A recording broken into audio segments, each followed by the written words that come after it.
Hello guys, আসসালামু আলাইকুম। আশা করি সবাই ভালো আছেন। আমিও ভালো আছি আলহামদুলিল্লাহ। তো আজকে একটা নতুন আচার রেসিপি নিয়ে হাজির হলাম। আশা করি আপনাদের ভালো লাগবে এবং আপনারা যদি এটা বাসায় ট্রাই করেন, আশা করি আমার মতো আপনিও এই আচারের প্রেমে পড়ে যাবেন। তো চলেন আমি বলতেছি। শুরুতেই তো দেখতেই পাচ্ছেন আমি কিন্তু আমচুর বানানোর জন্য আমগুলো কিন্তু কুচি কুচি একদম আমরা যে মেশিনে আলু কুচি করি সেই মেশিন থেকে আমি কুচি করে নেই। তো দেন এটাকে আমি এটার মধ্যে যা যা দিয়েছি সেটা আমি বলতেছি।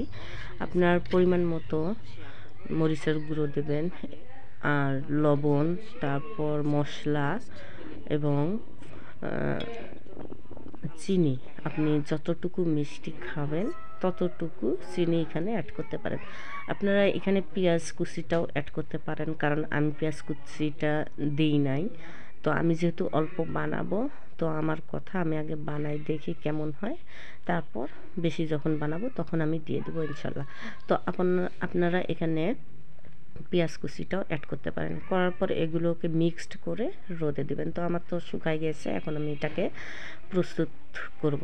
তার জন্য এখানে কিছু জিরা, দুটো হচ্ছে মরিচ আর রসুন একটা সম্পূর্ণ আমি কোয়াটা শিলে ভালো করে নিই। দেন কড়াইয়ের মধ্যে তেলটা ঢালি, আর চুলার আঁচটা একদম লোভাবে দিয়ে দিবেন, কারণ এটা কিন্তু জোরে দেওয়া যাবে না। জাস্ট গরম করে নিব তেলটা। তো রসুনটা দিয়ে দিলাম। এখন আমি এটাকে ভালো করে নাড়ব। ভালো করে নেড়ে নেওয়ার পর রসুনটা কিন্তু আমরা লাল লাল করব না, কাঁচাই থাকবে। তো এটা যখন এই রকম আপনি হচ্ছে ফেনাটা উঠবে, তখনই এটাকে নামিয়ে নেবেন। অন্য একটা পাত্রে এটাকে ঢেলে নিয়ে একটু ঠান্ডা করে নেবেন। তো দেখেন রসুনের কালারটা দেখেন এমনই থাকবে, কিন্তু বেশি ভাজলে যেহেতু এটা আচারটা ওখানে থেকেই যাবে, তো ওখানে থাকতেই কিন্তু রসুনটা লাল হবে বা অন্যরকম হয়ে যাবে।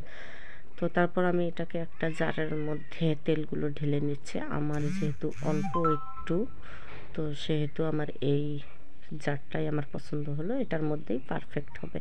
তেলগুলো একদম হালকা কুসুমের মধ্যে আমি আমচুরটা ঢেলে দিচ্ছি। তো সম্পূর্ণটা দিব, আর এটাকে কিন্তু বেশি ঠাসা দেওয়া যাবে না, কারণ এটা তেলের মধ্যেই ডুবিয়ে থাকবে। আর এই আচারটা আপনি যদি চান যে আমি 1 বছর নিয়ে যাব, আপনি কিন্তু নিঃসন্দেহে 1 বছর নিয়ে যেতে পারবেন।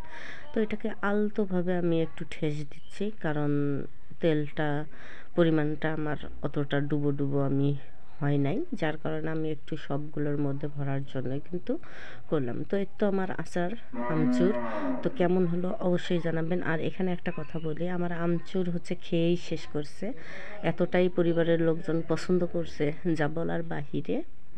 তো আলহামদুলিল্লাহ।